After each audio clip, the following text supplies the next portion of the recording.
Hola chicos, en este vídeo os voy a explicar la última parte de este tema de electricidad, electrónica y control, que es la parte fundamentalmente de electrónica.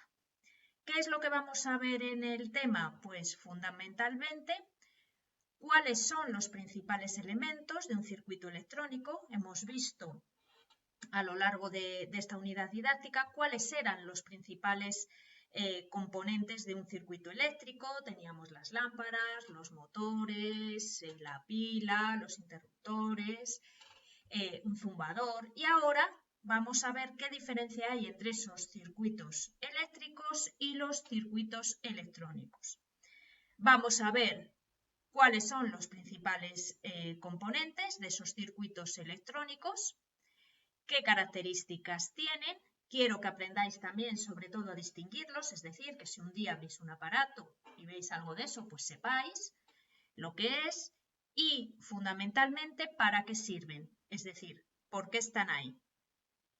Bien, como podéis ver en la imagen, vamos a comenzar con las resistencias. Y diréis vosotros, pero si las resistencias ya las estudiamos al principio de la unidad didáctica y es un componente de los circuitos eléctricos. Efectivamente, las resistencias son componentes de los circuitos eléctricos, pero también nos las vamos a encontrar en los circuitos electrónicos. Su apariencia, evidentemente, es diferente y su función en estos circuitos electrónicos también. Cuando nosotros tenemos una resistencia en un circuito eléctrico, por ejemplo, una resistencia en un tostador, o en un horno, o en un secador del pelo, o el filamento de una de las bombillas, por ejemplo, de wolframio, nosotros tenemos una resistencia, que suele ser un filamento metálico, que lo que hace es que se opone al paso de la corriente, y eso produce un efecto que normalmente suele ser calor. En algunos casos también luz, como pasaba en la bombilla, pero fundamentalmente vimos, por ejemplo, en un tostador, en un horno, calor. En el caso de las resistencias que nos encontramos en un circuito electrónico, su apariencia es diferente. Ya no es un filamento metálico que opone ese paso de la corriente. Sí que por dentro estaría constituida fundamentalmente pues por carbono y unas láminas que no dejan pasar fácilmente la corriente, por eso es una resistencia. Pero son componentes muy pequeñitos, fijaros, más o menos del tamaño, bueno, las hay de diferentes tamaños, pero de una falange de vuestro dedo meñique, o sea, son incluso más pequeñas, son muy chiquititas, ¿vale? Y tienen esta apariencia que veis aquí en la fotografía, ¿vale? ¿De acuerdo? Si las veis en realidad, en la vida real, serían así.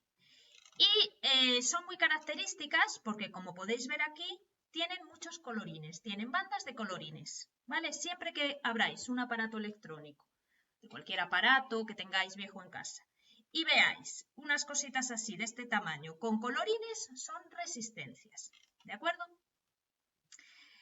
Esas resistencias, fundamentalmente, en los circuitos electrónicos, tienen la función de hacer de elemento de protección de otras partes del circuito, de otros componentes del circuito.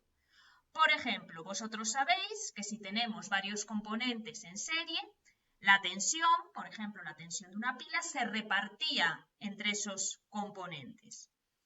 Si nosotros, por ejemplo, tenemos ahora un circuito electrónico donde tenemos en serie un LED y una resistencia, imaginaos, conectado a 4,5 voltios, si nosotros no ponemos en serie la resistencia y solo conectamos el LED, ese LED soportaría una tensión de 4,5 voltios.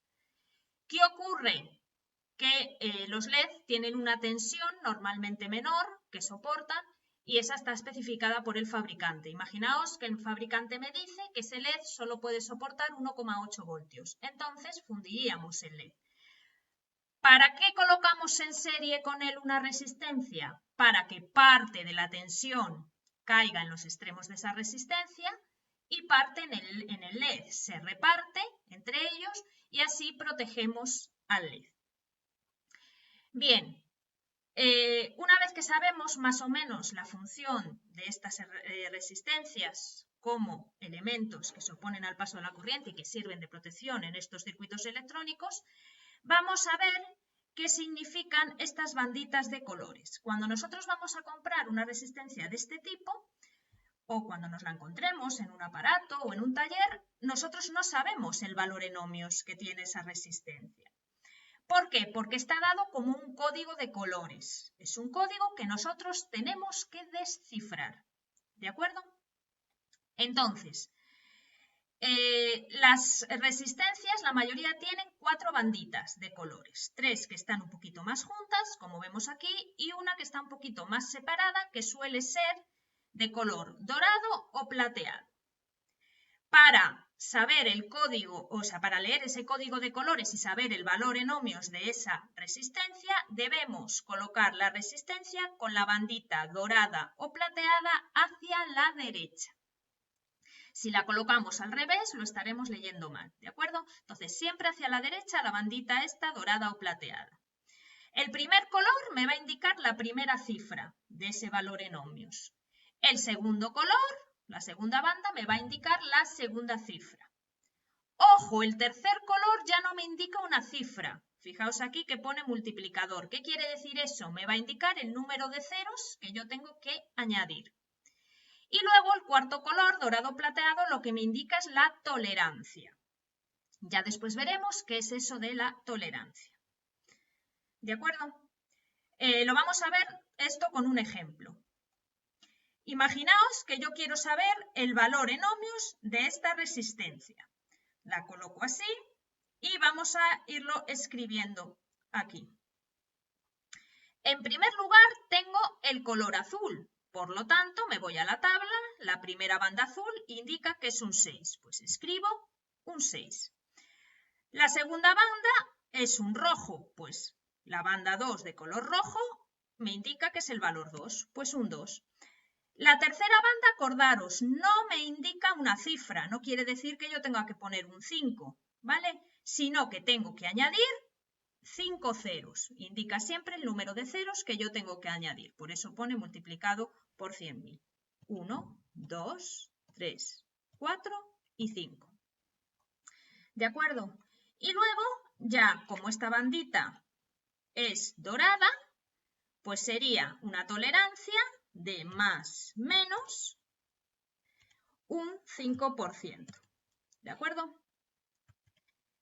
Eso sería expresado en ohmios. Vamos, como tiene muchas cifras, vamos a expresarlo en kiloohmios. Kiloohmio es dividir entre 1000, ¿vale? Y entonces serían, si no me equivoco, 6200 K. Ya sabéis que el kiloohmio se puede poner K y el simbolito del ohmio o simplemente la K. Con esa tolerancia de más menos 5%. ¿Vale? Bien. Ese sería el valor de esta resistencia en ohmios. ¿Qué significa una tolerancia de más menos 5%? Cuando el fabricante me da esta resistencia y me dice que ese es su valor, con ese código de colores, está jugando también con un margen de error. Es decir, me está diciendo, usted se lleva una resistencia de 6200 kiloohmios con un error, un margen de error por arriba o por abajo de un 5%. Quiere decir, si yo calculo el 5% de 6200 y se lo resto a 6200, me da 5890. Si yo calculo el 5% de 6200 y se lo sumo a 6200, me da 6510. Entonces, lo que me está diciendo ese fabricante con ese margen de error es que no me estoy llevando una resistencia de un valor exacto de 6200, sino que su valor va a oscilar entre 5890 y 6510 casi. ¿De acuerdo? Vamos a ver otro ejemplo para que lo entendáis mejor. Imaginaos, voy a quitar de aquí, lo vamos a hacer. Imaginaos que vosotros tenéis esta resistencia, ¿de acuerdo? Y queréis saber el valor que tiene en ohmios. Colocamos la bandita plateada hacia la derecha y vamos a la tabla. Y decimos, la primera bandita es marrón. ¿Qué significa el marrón? Que hay que poner la cifra 1, como me indica la tabla. Pues un 1. La siguiente roja. ¿Qué significa el rojo? Pues un 2. La tercera parece amarillo. ¿Qué significa el amarillo? ¿Que tengo que poner un 4? No, como es la tercera banda, quiere decir que tengo que añadir 4 ceros. 1, 2, 3 y 4. Y luego tengo esa tolerancia, como es plateado, de un 10%. ¿De acuerdo? Bien, eso en kiloohmios me daría, si no me equivoco, 120 Cas, con esa tolerancia de más o menos un 10%. Bien, ¿qué significa esa tolerancia de más o menos 10%? Si yo calculo el 10% de 120 me da 12. Quiere decir que el valor de la resistencia va a ser 120 menos 12 y 120 más 12. Si yo a 120 le quito 12, me va a dar 108 y si yo a 120 le sumo 12, me va a dar 132. El fabricante lo que me está diciendo es que me voy a llevar una resistencia cuyo valor oscila entre 108K y 132K. ¿De acuerdo? Ese es el margen de error. Como ya os dije, la apariencia de las resistencias real en los circuitos es esta que aparece en la imagen. Y nada más, es algo muy sencillito, lo vais a ir aprendiendo cuando vayáis haciendo ejercicios. Volved a ver este vídeo tantas veces como lo necesitéis. Y nada más, chicos. Hasta luego.